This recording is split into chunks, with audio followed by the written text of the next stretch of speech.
The name of the podcast is Dream Plan Execute, where I highlight individuals who dream frictionless, plan thoroughly, execute relentlessly, and Garrett Rice, you are one of those persons. Your experience from being a filmmaker to then working at Apple, then going on to Maxon, and then starting Callings.ai. Let's just work our way through your amazing career. I went to a camp in Wyoming called Skinner Brothers Wilderness Schools when I was 12 years old. They taught really hard skills like wilderness survival. I think the thing they taught me is, you have to do everything. You have to pitch in everywhere. If you want to be successful. Interestingly enough, I was a product manager early in my career, and then I was doing partnerships at Next and early at Apple. I went and made my movie, and Apple at that time had acquired a new software product called Final Cut. Because I had known people at Apple, they reached out to me and said, hey, we have this software in alpha. Would you come and play with it and tell us what you think? So I ended up editing my entire feature film on Final Cut Pro, and I gave them a ton of feedback, and they found it valuable enough to bring me back, and I became a product manager on Final Cut. I'd been in the creative software business before and was excited to join Maxon, and so they just had great products. It was my honor for 2 years to run that product team and help push it forward. I left there. I decided that it wasn't the path that I really wanted to go on. We got this opportunity. My partner and I met while we were trying to figure out what to do next, and we were aghast at the shape of the modern job market. So Philippe and I looked at that and we said, this AI stuff could be really helpful for a job seeker. And more importantly, it's essential that they get into it because they have to level the playing field. So that's what got us started. And Callings.ai, the vision behind it is that we want to help people tell their story, build their brand, manage the job hunt in a way that they can control. It's a great lesson for any job seeker, right? Which is you just have to hustle and let go of the results. You got to put yourself out there as much as possible, and you just have to make that a habit. Garrett, how are you doing today? Fantastic, Ramon. Thank you so much for having me. No, absolutely appreciate you taking the time to come on the podcast. The name of the podcast is Dream Plan Execute, where I highlight individuals who dream frictionless, plan thoroughly, execute relentlessly, and Garrett Rice, you are one of those persons. Your experience from being a filmmaker to then working at Apple and multiple roles at Apple, then going on to Maxon and then starting Calls AI.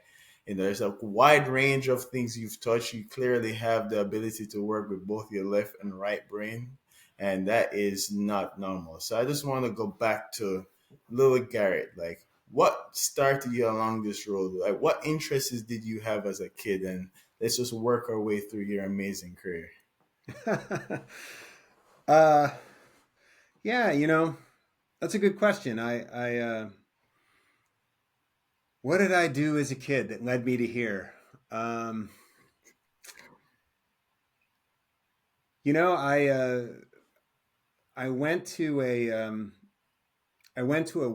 a camp in Wyoming called Skinner Brothers Wilderness Schools when I Right? was 12 years old, and this was a very unique place.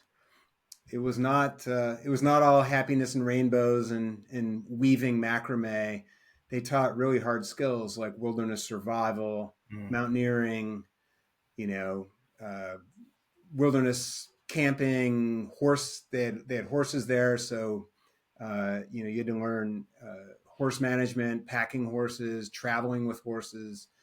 Um, and then also rock climbing, mountaineering. I mean, they were this. It was really a multifunctional place, and it was run by four brothers, the Skinner brothers, who were just amazing people. Right? It's rare to meet amazing people in this world, but they Yes. were. Each one of them, born in the middle of nowhere in Wyoming, went on and get education degrees. Um, the eldest fought in World War II. The second oldest trained the U.S. military on wilderness survival. The third one was in Antarctica as an adventurer, and the fourth one was in the Peace Corps. Wow. And so they all brought these amazing skills. And being there, I went on to not only go there as a camper, but then I worked there for 8 years, and I was a mountain guide. I was a horse wrangler. I dug ditches, chopped wood. And I think the thing they taught me is, you have to do everything, and you have to you have to pitch in everywhere. And, if you want to be successful in any of those pursuits, whether it's survival, mountaineering, managing horses, you can't just be a specialist. You have to manage a lot of different things. And, um, we could spend hours talking about it. And, they did things that would never be allowed now. We took Right. we took 2-ton wood log rafts down the Green River, Oh, that's and amazing. we climbed. And at the age of 15, I had more responsibility than I had actually in most of the rest of my career. I would take adults on pack trips 50 miles from nowhere just by myself. I would cook, I would manage the horses.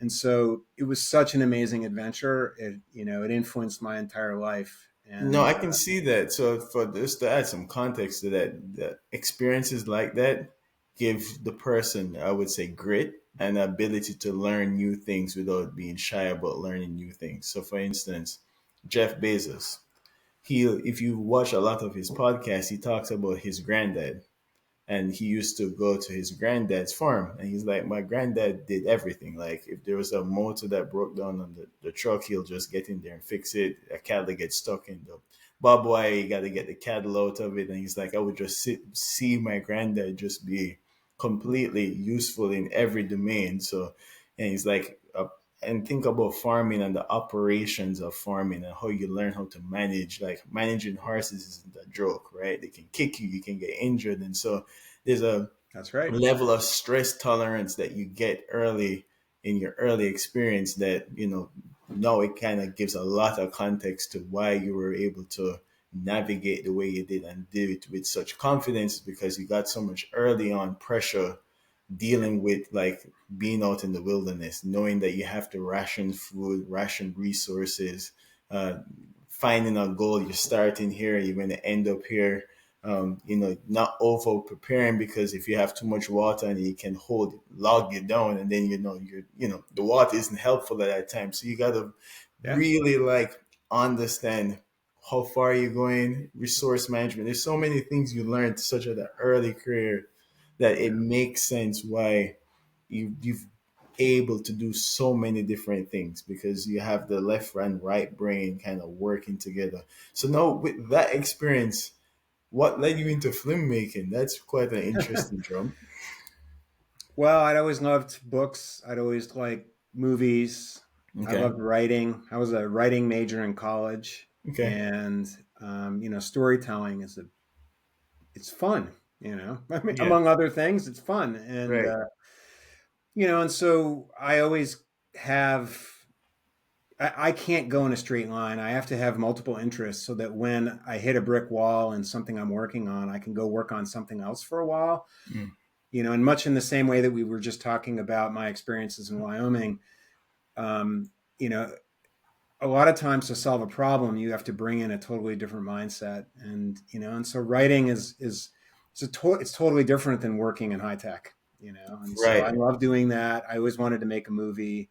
I love the process of filmmaking. I don't necessarily like the fundraising and marketing part of it as much as I loved the making of the movie. And so I wrote a script, and I'd been at a company called Next, which Mhm. was Steve Jobs' company before he went back to Apple, and then we got acquired by Apple. Got it.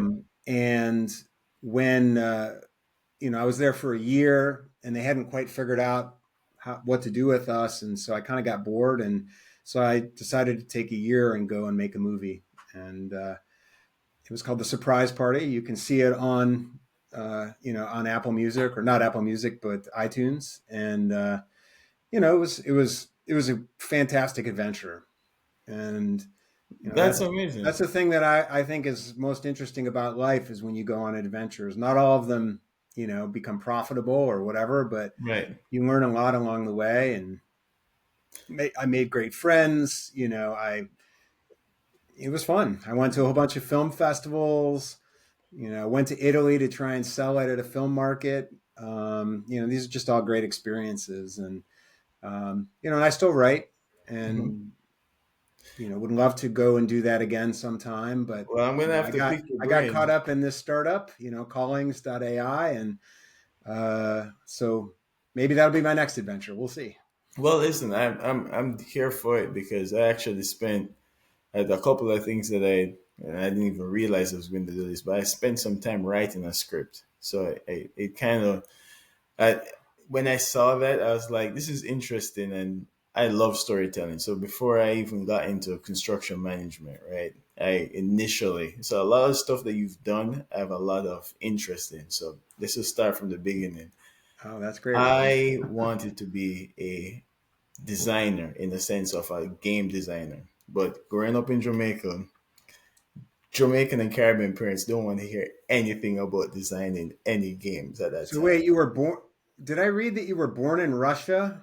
Nah, no, no, no. Born in Jamaica. Oh, Jamaica. Yeah, Okay. Jamaica, the island. And so in ninth grade, you have to make a decision on the type of career you want to do because the classes kind of stagger you. So if you pick medicine, you kind of have to run with medicine throughout, or you're going to be spending a lot of time backpedaling in college, right?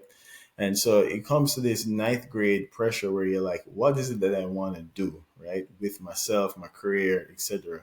And I kind of was sitting down with myself and I was like, well, I really love video games. I would love to become a game developer, but I could never bring that to my parents. They would never listen to it. Now, maybe because we can see how much money is in video games and on AI and automation, etc. But at the time, not so much. I was like, well, I like designing, so let's do architecture. It's a good, stable career. I still get to itch that design zeal, right? And it's like almost like a handshake with the parents at the time, right? And so I did art. I did a lot of art, did drawing, sculpting, and a lot of my classes that I picked when persons were looking at my classes, they were like, what the heck is this? There's no real rhyme and reason to this. I'm like doing art, computer science, technical drawing, construction tech. Like I don't know what this kid wants to do, right? But it's kind of like soul searching, finding your ikigai, like your life's purpose. I found that philosophy later on, like ikigai. But it's kind of like this is what I want to do, and so fast forward a couple of years, went through engineering school, ended up in construction. There's still this itch to like still storytell because drawing was way I used to storytell. And I was like, well, started watching. I love movies. I'm a big movie buff, and I want to find out if you have like a favorite director at some point. But I just felt like, hey, why not just write a script? Like it's not, there's no money involved. There is nothing else but just the passion of wanting to see and I looked up how a script was written and I was like, it has some rhyme and reason. There's some formatting. I like this. And so I sat down for almost 4 years. I finished it like in January or December and just a little bit each day, just, typing away. Actually got it reviewed by, individuals in the industry, got some solid feedback, working on it. So I would love at some point for you to Sure. take a look at it. Sure. Yeah. But let's There's no get back such to thing as writing. There's only rewriting. right. So, if you ever write anything, okay, I'm going to publish it. No, you need to spend years rewriting it, polishing it, perfecting it.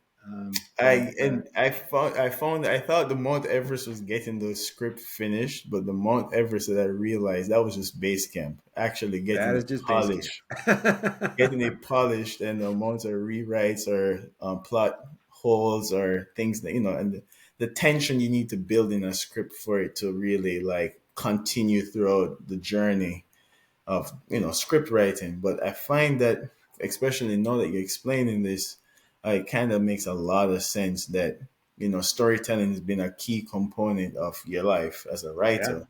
But I'm sure as your career trajectory, after writing movies, scripts, surely helped you when you were a product manager at Apple. So kind of walk us through that, transition from, okay, I'm writing stories to now working at Apple as a product manager, how that kind of worked itself to senior product manager. And then eventually, my God, we went to the global level at this point.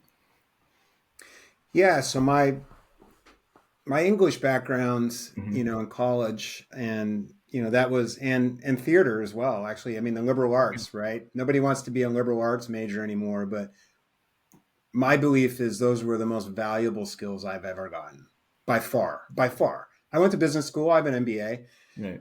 and with all respect to the MBA program that I went to, that the ability to communicate is the most important skill. And at Apple, it's very critical.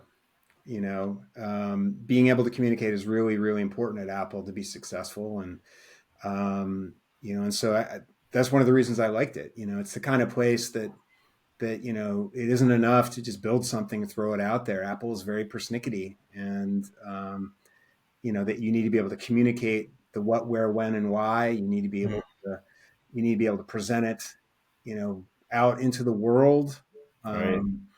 both intern and internally. And so those skills really helped me out a lot. And in terms of getting there, I owned one of the early Macintoshes when I was in college, and loved it.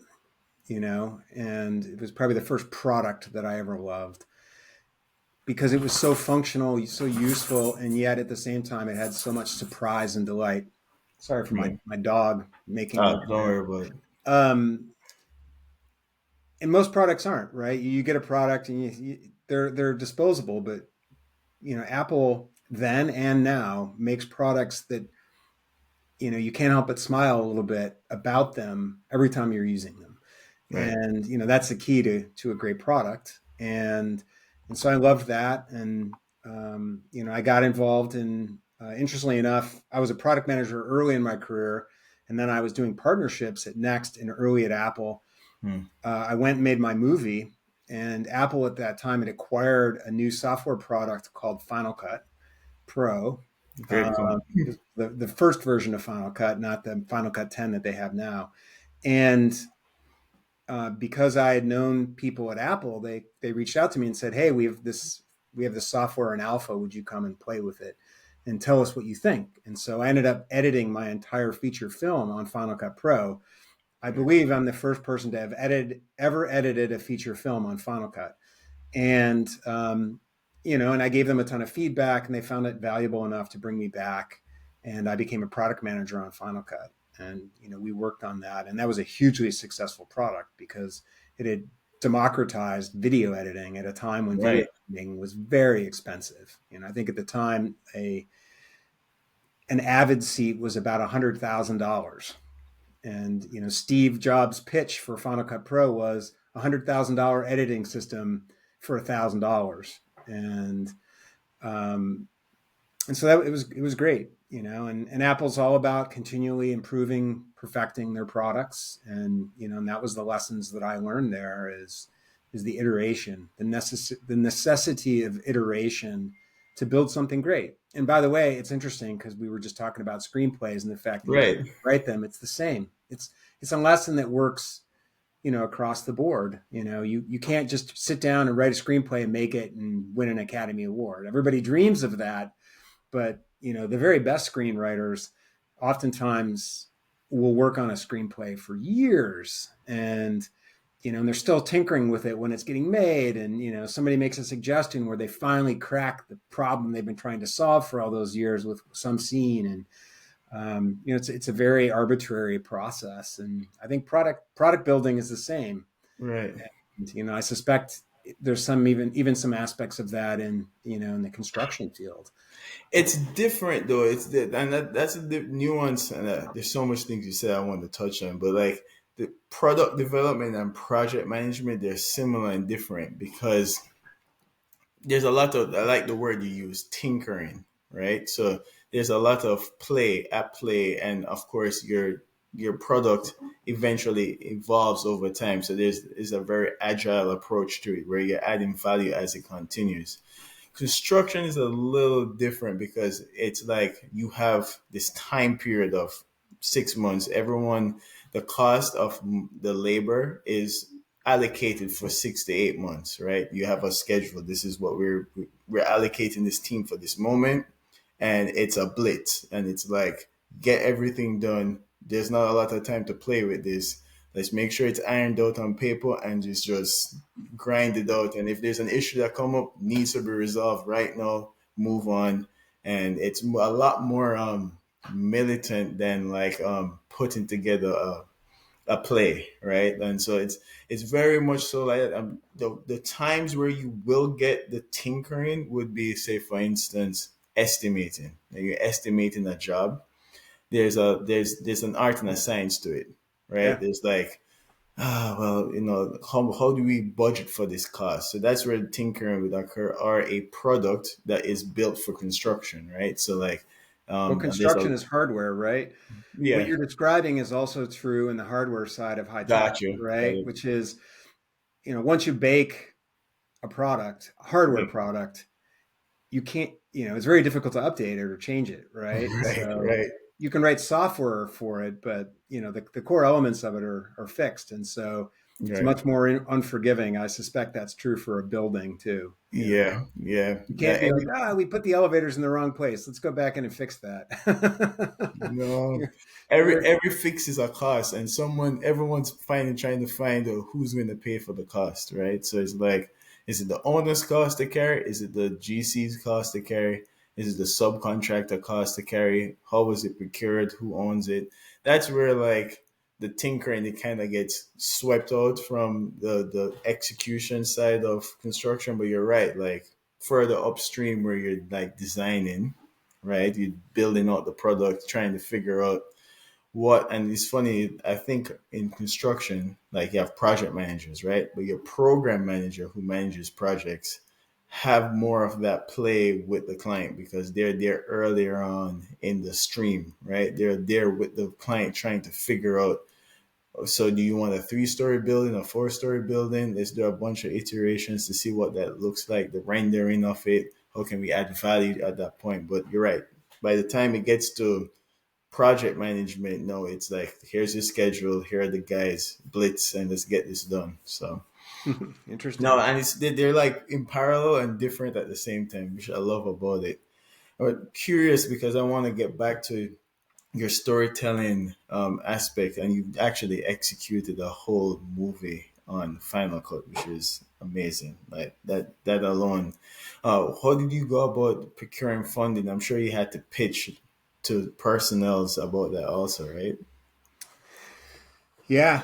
Yeah. And that was, it was a tough process. Let me tell you. Oh, I I'm mean, sure. fundraising always is. Yeah. I mostly raised it from friends and family, and Nice. it's very difficult to ask for money. I Yeah. mean, one of the things that's interesting, now, right? We're beginning the fundraising for Callings.ai, and Hmm. all those same memories come back. It's hard. It's hard to ask people for money, Right. and you have to tell a good story to get it. And whether you're pitching a movie or you're pitching a startup, I think you know there has to be truth to it most of all, right? How you certainly have to articulate it well. I think there's this perception, which I think is false, that if you make a great pitch, even if none of it's true, they'll give you the money. I don't believe that. Mm. I think ultimately it has to come from authenticity, and so yeah, I raised about $300,000 to make my movie, and unfortunately, I wasn't able to get that money back for those people, which bothers me to this day. We won awards and everything else, but we weren't able to sell the film. And but they bet on me. They bet on me and my vision for the Right. movie. And most of the people I still talk with, they don't seem too mad about it. So Yeah, because you know what? Sometimes people understand it's a passion project and they're a part of a product. And yeah, maybe the part of the picture is a return on investment, but people bet on yeah, people. They bet on seeing, the same way people give away money for philanthropic reasons. Like there's a value. yeah, What you're kind of talking about, what you're speaking about is value. You said it, but you said it without saying the word value. Is like, well, there's value in building a product. It may have not provided money, but the value to the product isn't always tangibly money. For instance, one of my guests recently passed away, right? He was a close friend of mine. Okay, the podcast isn't like Daria's CEO, which is on billboards everywhere, but I now have a valuable asset to myself personally because I'm able to go back and watch a whole video recording of a friend that just passed away, right? yeah, So value comes in completely different ways, different than just, monetary. Someone's able to be it they know you, they know you're a person, they know you tried, they know you wanted to make the product and make money off it, but it, things just didn't fall Yeah. through like that. But they bet on No, I you. don't. I don't regret it. Yeah. And interestingly enough, I explained how it led to me going back to Apple. I Right. I don't think you can do anything productive, Hmm. even if it doesn't work out, where it doesn't pay huge dividends. And I Yeah. think we're a very impatient society and Yep. culture, and everybody wants to cut to the point where they're rich and famous and everything they're doing is big. Right. But the reality is, a lot of times the things that end up really mattering to you are not connected to that type of external success. And taking pursuing a dream, Hmm.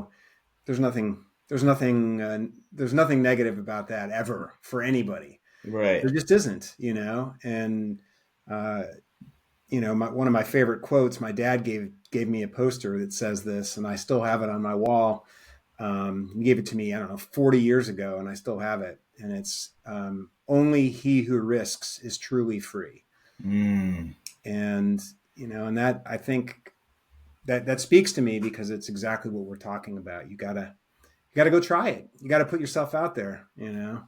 And you can't pre-predict what's going to come to you from that. This is the Right. big mistake we all make, is to think that we understand what the results are going to be from our actions, and you can't ever predict that. But what you can bet on is, if you do things that are positive and productive, that help people, that try and entertain people or whatever, Yeah. you can't lose. You can't lose. You Well may not win said. as big as you want, but you can't lose. Yeah. Well said. It's like you keep throwing the dart at the dartboard. You're going to hit bullseye at some point. If you stop throwing the darts, you don't even give yourself a shot, Yeah. you know? Worst case, you have a really great set of, you have some beers with your friends playing darts. I Yeah. can't remember the last time I played darts with my friends. I can't remember who won, but I can remember that it I was remember fun. you had a good time. So from Apple, you went to Maxon, which is definitely a great company. Especially, I was telling you about the 3D animation zeal I had at some point. Oh So yeah, what led you to Maxon has very Maxon? cool technology, no doubt about it.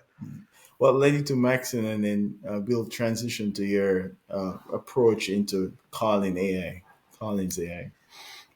Yeah, I'd been in the Creative Pro software Mhm. business before, and was excited to join Maxon. They have a lot of really great products, and it all comes down to the products, right? Yeah, So Cinema 4D is a fantastic 3D creation engine. yeah, They have ZBrush, which is the best sculpting tool, it is. digital sculpting tool on the market.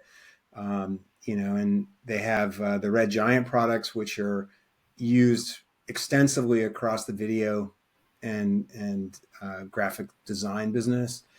And so they just had great products, and it was my honor for 2 years to run that product team, and help push it forward. And but I left there. I decided that wasn't the path that I really wanted to go on. And we weren't in the right kind of alignment. Hmm. And I think I'm much happier as an entrepreneur. It's very enjoyable, in the sense that you can sit down and you work with your partners and yourself. You get to make your own decisions on it, and you get to build something fresh. And building things is really the funnest thing for me. I love working on building things. And uh, and so we got this opportunity.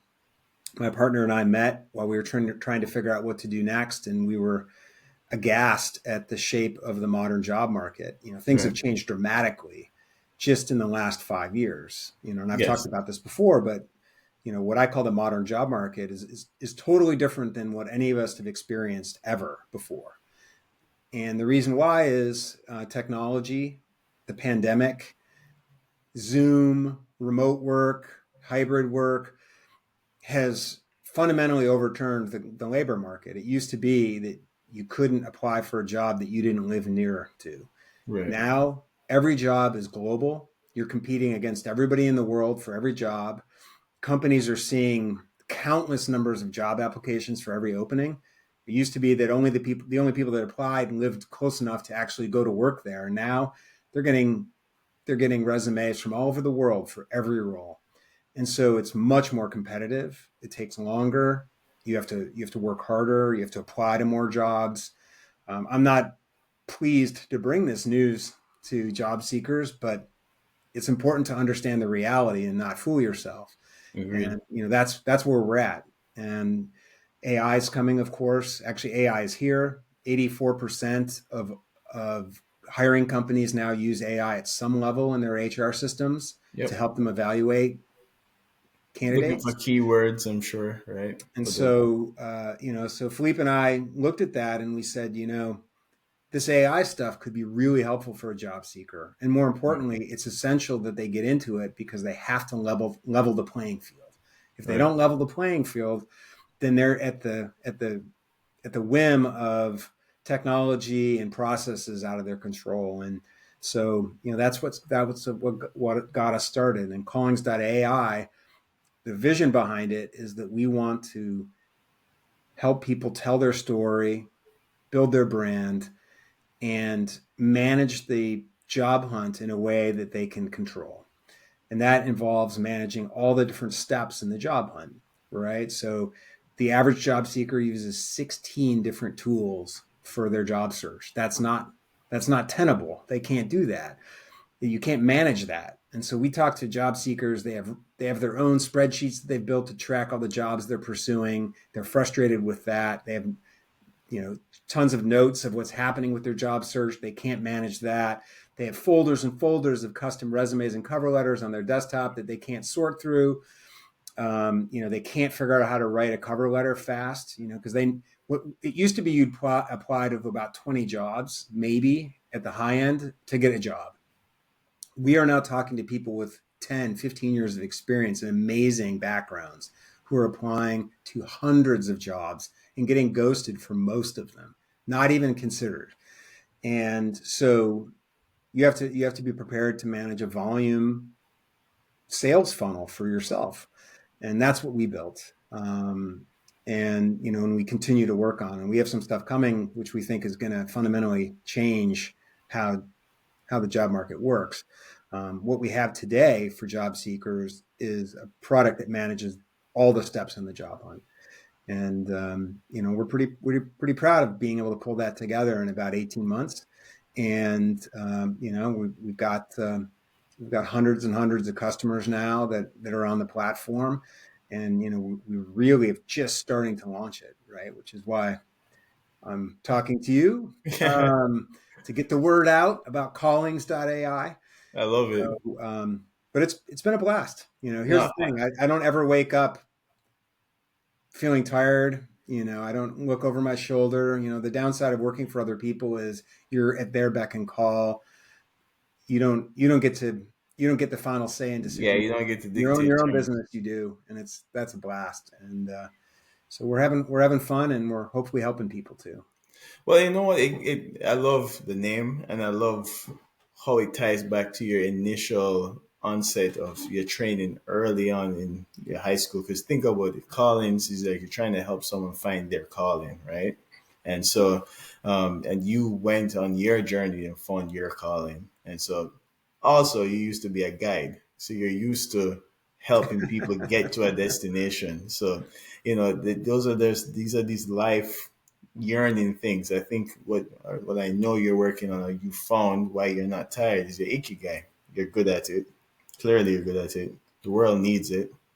You love doing it, and people will pay you for it. So, in that aspect, that's what ikigai is, right? And I really always double down on it as a philosophy because I really find that there are people in the world who they're good at it. The world needs it. They hate it though, but it pays well, and that ends up being your profession. And so you carry that dread for 30 years where you could have made a transition and get closer to keeping the same skill set, just find it in a place that you love what you're doing. And so I love the product. Nothing worse than doing a job that you Mhm. don't like. Yeah, 100%. it's Like I mean, it's you got to the get. equivalent of dancing with a 500-pound weight on your back. It's and anything, like you said, iteration is literally how you build things. Any iteration that is annoyance to you and you don't like doing it, it just feels like dread. Like you just want the day to pass faster because it's dreadful, you know. So I just want to double down on Callings AI. So what was the aha moment? Because I think ultimately for a lot of people, I can speak to. I always talk. I watched this documentary called Big History, and it stuck with me for a very long time because they say there are these moments in the history of the universe that when it happens, you can't go back from, right? So like you can't. There's no. So you always end up saying pre and post, right? So World War Yeah. II, pre and post, right? COVID pandemic, pre and post, right? And I don't think it's transition that people resonate. It doesn't resonate yet with a lot of people that like what Yeah. you do before COVID and what you did post COVID, job searching, completely different. So, what was your aha moment? Like, yes, this is what we need to build as a product. Well, AI was at the center of it. So Mm, Philippe and I, when we first met, we were talking about AI because we both had been through enough of these transitions to know that this was going to be big, if gotcha. not the biggest transition in technology ever. Mm, Um, and so the first thing that we talked about was the fact that it makes no sense to not get in on it because if you don't understand it, you can't be a part of it, right. and you'll get run over by it. And so, and we tell this to the job seekers that we talk to as well. You can't dodge artificial intelligence. It's going to reshape everything. So you need to understand it and and look at it as a tool that you need to learn so that you can use. And that was I think the big, that was the big moment when we first started.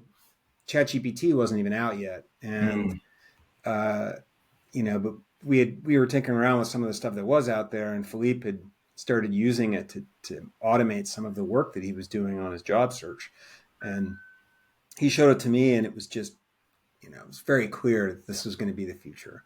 right. And of course, our product today reflects a lot of that, right? We use AI, uh, obviously, like many platforms out there, to help people customize their resume and write a cover letter. That's table stakes at this point Right. for a job product. But we also use it in a way that we don't think many of our competitors are doing, which is we read our customers' resumes, and we go out and compare it against all the jobs that we can find and bring them the jobs that they're most qualified for. Mm, And this is important too, because in a world in which it's all about volume, unfortunately, and I think this is a mistake, but it's a reality. Companies are not hiring people unless they perfectly match their perception of what the person who should get that job is. gotcha. And this is done automatically now. No human being is involved. Over 70% of all the resumes that are submitted for job openings are evaluated by ATS systems, and people are either chosen or rejected by them without any human intervention. So you Mm, no longer, when we were much younger, yeah. you would go and you would shake hands with the guy, and he might like the cut of your jib or whatever, or she might decide that she sees something in you that isn't on your resume, and you get a job. Right. Now they'll never meet you. And so you have to use AI to tell your story in a way that matches with what the job post looks like. And so we do that, and we also bring opportunities that they're already qualified for, because that way they have a better shot as well. We use artificial intelligence to help with networking. So when you Mm, pick a job that you're interested in, at yeah. XYZ company, we go and we look at XYZ company, and we bring you the names of the people that are most likely to be the hiring manager or on the team that you're going to be a part of, or the leader of the division that the job is in, Yeah. or the recruiter that's on that job, because networking is essential now. 70% of all jobs have some networking component. So it Right. doesn't mean that you don't get a job by applying to it. It means you have to apply to it, and that's only the first step. The obvious next step after you apply is you've got to reach out and figure out a way to get your resume on the top of the pile. Right. Because the difference between a hiring manager seeing a stack of resumes and having somebody say, this person, Ramon, you should look at him, Yeah. is night and day. They Wow. may not hire you, but they'll remember you. They may not hire you, but they'll interview you. And, they might not hire you, but they might remember something about you that they like, and they might recommend you for a different role at the company or anything else. And so I don't think that's a surprise to job seekers, but networking is essential. And so we do that. We use AI for that. And so our feeling is we want to apply AI wherever it reasonably helps the job seeker accelerate their journey and be more successful.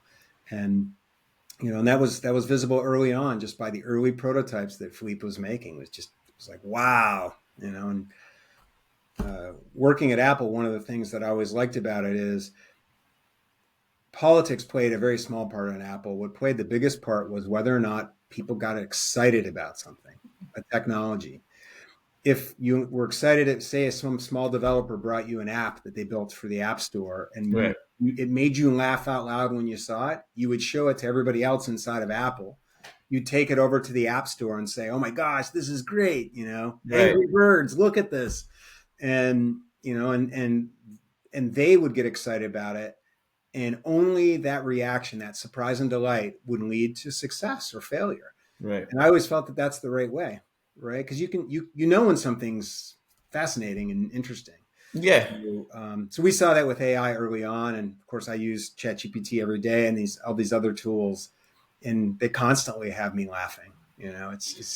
They constantly surprise me, and so it's a great tool to use. To have, what I think of it, and I always love using analogies because I think storytelling is the best way to get people to understand Yeah, this. Like, I always love watching Formula One because not just for the guy driving the car, but the pit stops. Because the pit stops, there's like a whole team of people sitting on there changing out tires. And if you look at the pit stops from like 1990 to now, before they were 10 seconds, now they're like 1.2, maybe 3, most 3 seconds. And the amount of time that gives somebody, the driver, around on the laps, this is a competitive edge if you don't yeah. adapt tools Well, or think how faster. far a car goes in 1 second. At 200 miles an hour.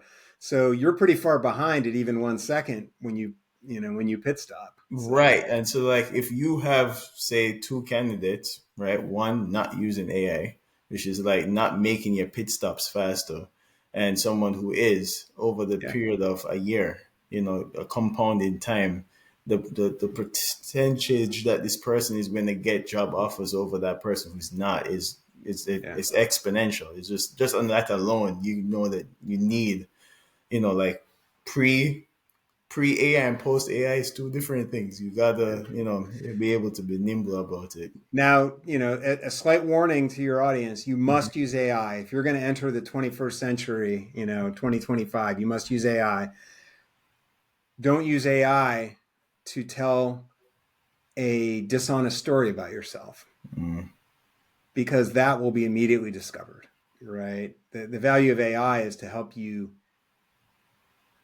promulgate your story and tell it better, clearer, better, faster, right, and uh, if on the other hand, and I've been hearing stories among the job seeking process set about people who are, for example, using AI to write a resume that is not them, mm, and that will catch up with you pretty quickly. But for the people who are using it honestly, it's, right, it's a great accelerant. It helps you articulate it. I mean, I use it in my writing, but it doesn't mean that it's writing the script for me.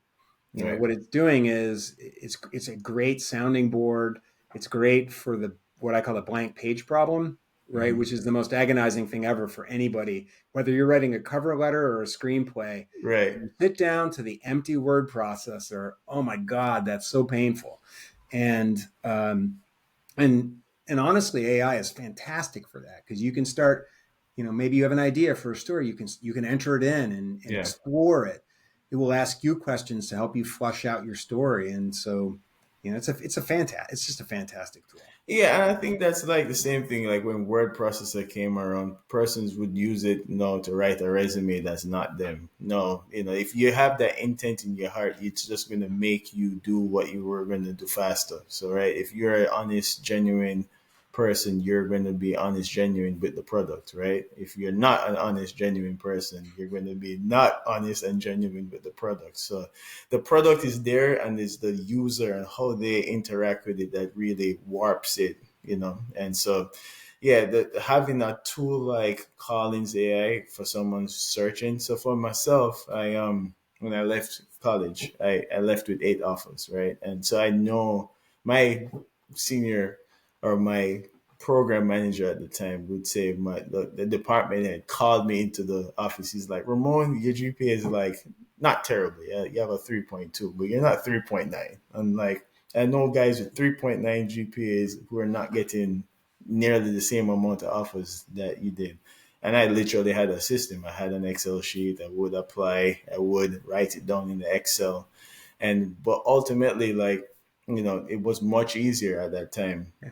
before AI to put even how I got at the company that I am at the moment is I literally applied online. I knew no one at the time. I just was a regular Thursday night, and I just submitted my application, and somehow it got through, and then I got an interview. It's just not the case anymore.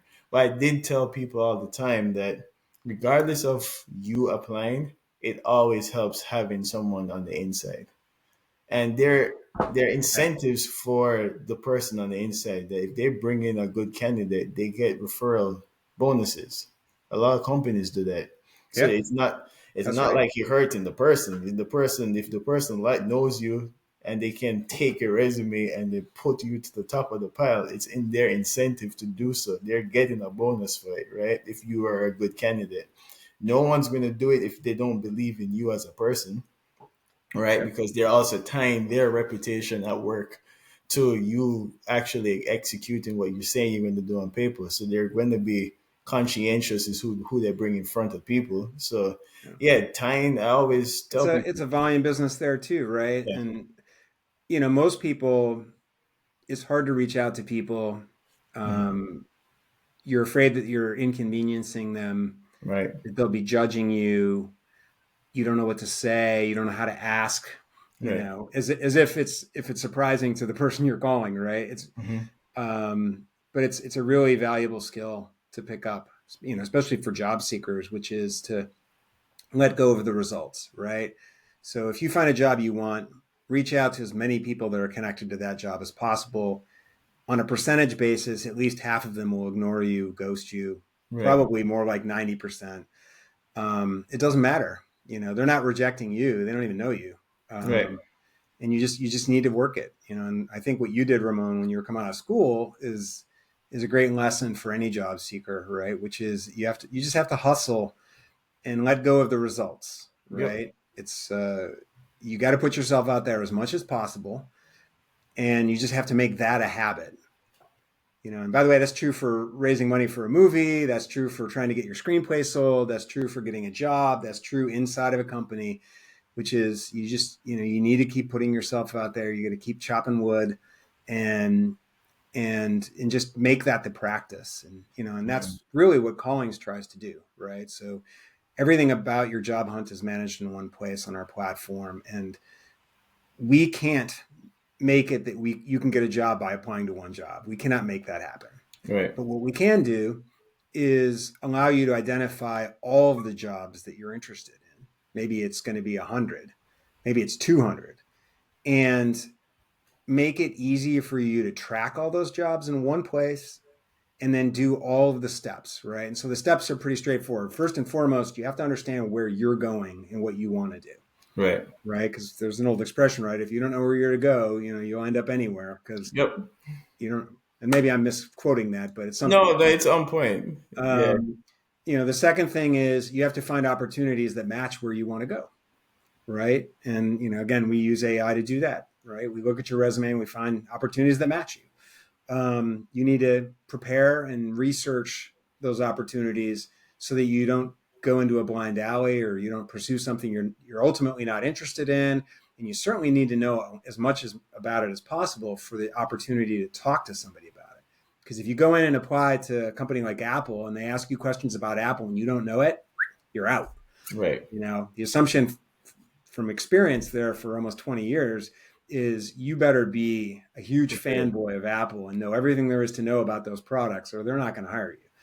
And then you need to customize resumes and cover letters, like we talked about, so that your resume gets through the applicant tracking system, right? And that you don't get a job by sending a resume. You get past the roadblocks to be considered for an interview by submitting your resume.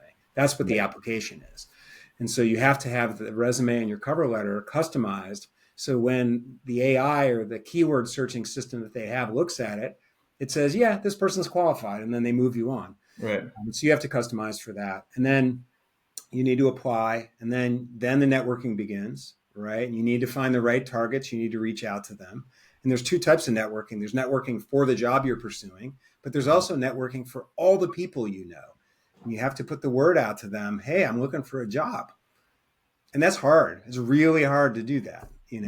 You're afraid that you're going to call your friend and they're going to think you're mooching off of them or whatever, but you have to do it. You have to reach out to everybody you know and say, hey, I'm looking for a job. These are the things that I'm interested in. If you hear anything, let me know. And then if you get through all of that, there's still more work, which is you have to interview prep so that when you go into the interview, you do a good job, answer the questions properly. AI, offers that in our platform. We provide a very detailed interview report as well. And it's all in one place, tracked. All your notes are in one place. And, for a job seeker, you just need to do that work, and good things will happen. Yeah. What I love about that is people need the tools to be able to execute more readily, because there's so much things that are doing to distract you while you're doing your job hunt, right? Like you sit down to actually do this, this application, and then from personal experience, the up, biggest distraction is your own mind, which says, I don't want to do this work. Go walk the dog. What's on TV? It's hard. It's really. And then you have this product that makes it a lot easier. It just takes away a lot of the friction points that you would, stumble across. And the next you can professionally apply for, dozens of jobs a day on our platform. Now there are tools out there that will allegedly apply for you. It's going to be very interesting to see how that shakes out, because as much as I'm a fan of AI without detailed feedback and input from you, the actual candidate, will not get you right. And so, so we're a big believer that you need to curate your own submissions, your own job search. But you got to put the work in. You can't just leave it to a product to just do it for you. There's also, so there'll be a little bit of contrary, and there's this new rise of what you call mercenary recruiters, right? So they actually don't even work for the companies. They get paid on commission to find candidates. That's right. So how does that play in with Call's AI? Like, why would I use your product versus using this?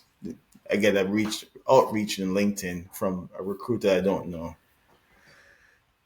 Yeah, I don't know that recruiter is going to give you the volume you need to be successful, right? I mean, I've talked to a lot of them. Yeah. And, they'll present one or two opportunities to you. They don't care as much if you're a perfect fit. They don't care if it fits you and you're happy with it.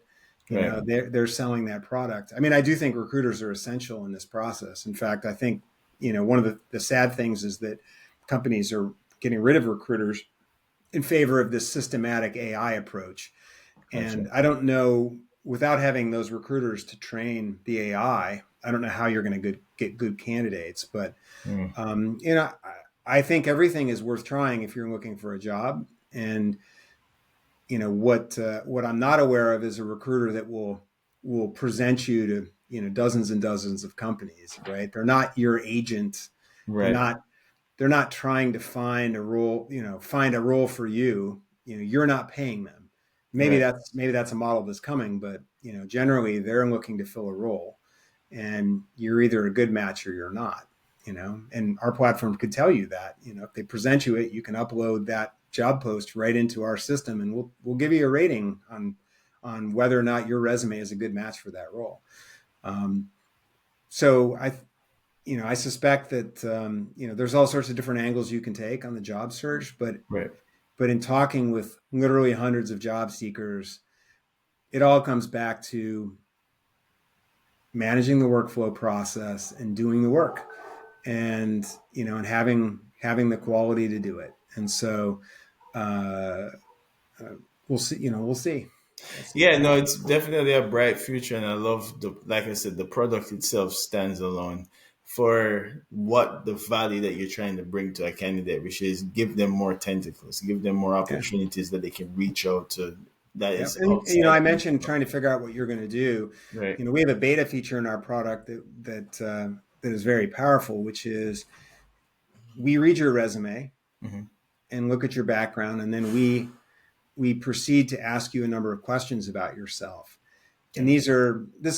it's not the type of feature that everybody does because people don't like to do that work, but Hmm. the people that have, answering the tough questions about what you want to do, where you want to go, it actually leads to a much better idea of where you should go and what you should pursue, and we provide that. So we'll give you, for example, what we call an ideal job description based on the answers that you provide about yourself, so Yeah. that and a lot of times it's very difficult to suss this out by just sitting there or talking with your friends. Right. You have to answer it and have it be presented to you. um, because our mind gets in the way. At least my mind gets in the Yeah. way, right? But in black and white, being able to see that's very valuable. We provide a draft of the elevator pitch and how they should present themselves, right? And again, sometimes people miss out on how amazing they are, especially if you're in a job hunt, right? It's one of the most painful and depressing things you'll go through in life. It's right up there with divorce, death in the family, serious illness, Yeah. losing a job, or not having a job, Right. or Yeah. pursuing a job. Especially Because especially if you're doing it from not having a job, right? yeah, no, it's very painful, right? It's anxiety all the time. Oh my gosh, how am I going to pay my bills? Bills. What am I going to do with myself? Nobody wants me, Right. and so we have a great feature for that, which we walk them through and we say, hey, look at all these amazing things you have to offer. Hmm. And here are the things that probably make sense based on your own answers to these questions, and it's a Socratic method. And we're going to lean into that a lot more going forward. Yeah, I think if you just based on what I've seen in the past that works well, the PI index for a lot of people would be great, so that Yeah. they're kind of aligned with what their Yeah. natural tendencies, their strengths is. One of the beautiful things I love about American football is just watching how the diversity in body types and functionality. Like if you took an offensive lineman and put him as a quarterback, he's not going to be great at the position. It's just it doesn't Yeah. align with his strengths. But put him Oh, where that's a he's. great point. I hadn't really thought about that, but it really is, right? Different people for different roles. Yeah, and it's just Um, and our team is built of people who are in the role they're supposed to, and they became masters at that role, right? A wide receivers spend yeah. time mastering that role. That's why he's good at that, and it's okay for you to be a wide receiver and not be Yeah. a And I quarterback. mean, modern companies are that way as well, right? I would say the personality of a salesperson is dramatically different than the personality of Well, a content, program manager, and which right? is dramatically different than a designer, Right. and so on, and the combination of all those people together is what leads to success. Yeah. Yeah, no, it's very good. I love the product. Thank you for taking the time to be on the pod. Like this has been an amazing journey with you. Now I understand. One of the things when you learn a new product or you hear of a new product, you want to know the team behind the product, like what's their driving force, why they're doing what they're doing. And I think just based on what you've said so far in this podcast, I love the product, and I think people should really start doubling down and using it when they're doing their job search because the person behind it has your best Yeah. interest at heart, right? From your lips to God's ears, Ramon. Yeah. But For before I go, anybody out there is looking for a job, come to yeah. Callings.ai, try it out. We would love to get your feedback. Every page of our site has a blue feedback button, and we Mhm. read it the moment you send it in. And so we're going to continue to make it better, and we want to help you on your career journey. If someone wants to reach out to you or have a conversation or send over what's your contact they could use? Yeah. So, I mean, if they want to reach out to me personally, drop me an email at Garrett at Callings, CALLINGS.ai.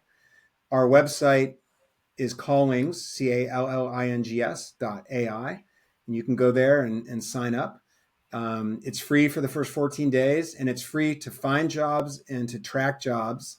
If you use the AI stuff, then we ask for about $30 a month, but steep discounts if you buy the 6 month or year long plan. And we would love to have you. We would love to have you. No, I appreciate it, Garrett. Thank you for your time. I appreciate you Ramon, thank taking the time. you. I'm honored that you invited me. I really enjoyed our discussion today. Absolutely. Keep safe, brother. All the best. All the best.